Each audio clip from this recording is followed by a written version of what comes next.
नमस्कार मंडळी, स्वागत आहे तुमचे परत नव्या एका व्हिडिओमध्ये. तर मित्रांनो, आज पाणी भरता भरता मला दिसला एक सुगरणीचा खोपा. तर छकुली म्हणते तो सुगरणीचा खोपा काढायचा आहे. तो भरपूर पाण्यामध्ये आता, आणि त्याला काढायचं कसं? वर झाडाला आहे तो. तुम्हाला माहिती आहे की बहिणाबाई चौधरीची एक कविता होती आपल्याला, अरे खोप्यामध्ये खोपा. छकुली म्हण का ती कविता, अरे खोप्यामध्ये खोपा, अरे खोप्यामध्ये खोपा, अरे खोप्यामध्ये खोपा, जसा गिलक्याचा कोसा. जसा गिलक्याचा कोसा. मला पण नाही का, लई दिवस झाली कवितेला, लई म्हणजे तो तिसरीला असेल ही कविता. त्यावेळेस मला पण होती ही कविता तिसरीला, ती काय ध्यानात नाही राहिली आता. तर तिला जायला जागा तर आहे, त्याच्यामध्ये अंडे वगैरे काय नसतील, कारण ह्या दिवसामध्ये सुगरणीच्या खोप्यामध्ये अंडे काय नसतात. मग आता ते खोपा आहे जुना, पण निसर्गाची किती भारी कला आहे. अरे खोप्यामध्ये खोपा, जसा गिलक्याचा कोसा, जीवा झाडाला टांगाला. ह्याची कविता होती ती. अरे खोप्यामध्ये खोपा, सुगरणीचा चांगला, देखा पिलासाठी तिने जीव झाडाले टांगला. अशी होती ही कविता. तेच काय मला नाही येते आता. चकुली येते का? चकुलीला पण नाही येत. थांब मी तुझ तो आहे ना, तो खोपा आहे ना, तो काढून आणतो मी आता.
हे बघा मित्रांनो, निसर्गाचा एक चमत्कार म्हणता याला. आणि आपल्याकडे एवढं भारी असून सुद्धा आपल्याला बनवू शकत नाही आपण.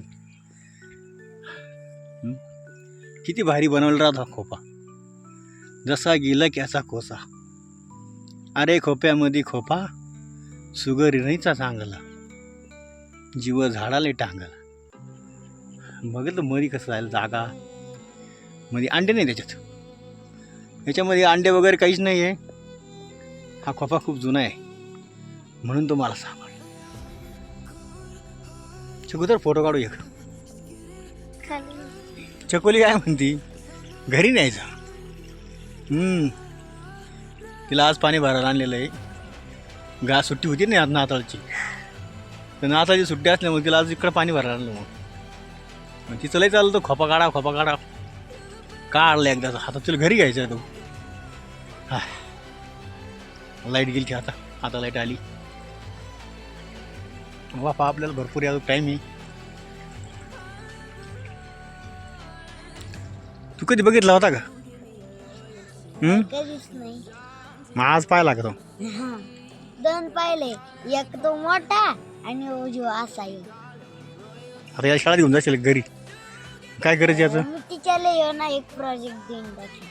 टीचर म्हणाले रोज एका जणांनी एक प्रोजेक्ट बनवून आहे, नवीन काहीतरी काय बी बनवणार. मी ते हे घेऊन जाईल उद्या का? हा.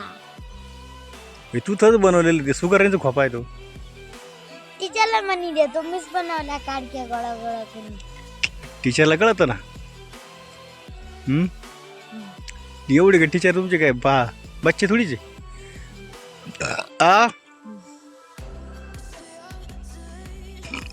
सांग हे कोणा बनवलेलं राहतं खोपा? यो खोपा सुगरनी. मग किती भारी कलाकृती आहे. दाखव आतमध्ये दाखव. बॉक्सा जायला जागा. इथं अंडे राहते त्याच्यामध्ये खाली. हे पूर्ण खाली येत राहत असतं पण ते सोडून दिला. हे जे आहे ना इथून हे पूर्ण खाली येत असतं म्हणजे कधी कधी आतमध्ये जाऊ नये म्हणून. इथं अंडी वगैरे राहत असते पक्ष्याची या सुगरणीची. याच्यामध्ये साप सुद्धा न जाऊ शकतात. त्या अंडीना अजून एक खोपा राहतो मागून त्याच्यामध्ये सुगरण अंडे ठेवते. पूर्ण सेफ्टी. साप त्याच्यावर हल्लाच करू शकत नाही. किती भारी बनवणारी कलाकृती पाहिली निसर्गाची. तर मित्रांनो हा जो खोपा आहे ना नर सुगरण बनवते. नर. आणि मादीला जर हा खोपा आवडला तरच अंडी देते. नाहीतर अंडे देत नाही. मग खोपा हा नर दुसरा बनवतो. जर त्या सुगरणीला जर नाही आवडला खोपा ना तर तो नर एक दुसरा खोपा तयार करतो. असं त्यांच्यावर आहे. तर अशी ही निसर्गाची किमिया. तर मित्रांनो खोपा अर्धा झाला का ह्या नरानं जर खोपा अर्धा बनवला आणि बनवल्यानंतर अर्धा खोपा झाल्यानंतर मादी येऊन तो खोपा तपासते तो चांगला व्यवस्थित झाला की नाही. मादीला आवडलं तरच अंडी देणार नाहीतर दुसरा खोपा तयार होणार. तर तसंच झालं. मग आता हा खोपा झाला अर्धा पण त्या मादीला आवडलाच नाही. त्या मादी सुगरणीला हा खोपा आवडला नाही. मग तिनं काय केलं हा खोपा सोडून दिला. मग दुसरा खोपा तयार केला असेल त्या नरानं. तर मित्रांनो तर हा खोपा जो आहे ना तो अशा निमुळत्या किंवा लोंबकळत्या फांदीवर असतो. जेणेकरून साप त्याच्यात हल्ला करू शकत नाही अशा ठिकाणी तो बांधलेला राहतो. नदीकाठी, वड्याकाठी, तलावाच्या काढा असं याच्या ठिकाणी अशा ठिकाणी राहतात ते झाडाच्यावर. पण असा लय खाली पण नाही राहतो. लोंबकळता असतो. विहिरीमध्ये जास्त असत्या लोंबकळती असते ते झाडावर. ही सुगरणीचे खोपे लोंबकळती असत्या. तर मित्रांनो सांगायचं असं झालं की जी मादी ना ती अंडे घालते. तर अंडे 2 ते 4 अंडे राहतात त्याच्यात. या सुगरणीचे 2 ते 4 अंडे असतात. आणि जेव्हा पिलं बाहेर आली थोडी पिलं खायला लागली का तर दोघे मिळून नर आणि मादी त्याचे संगोपन करतात. दोघं पण त्या पिल्लांचे संगोपन दोघं पण करतात. मग आणि मग काय पिल्ला मोठे झाले म्हणजे उडून जाणार. तर याला इतकं संरक्षण असतं. याला पावसापासून संरक्षण होतं या खोप्याचं. तर निसर्गाने याला काय बोललेलं माहिती का निसर्गाचा विणकर. त्या पक्ष्याला विणकर म्हणून ओळखलं जाते. निसर्गाचा विणकर या पक्ष्याला असं पण ओळखलं जातं.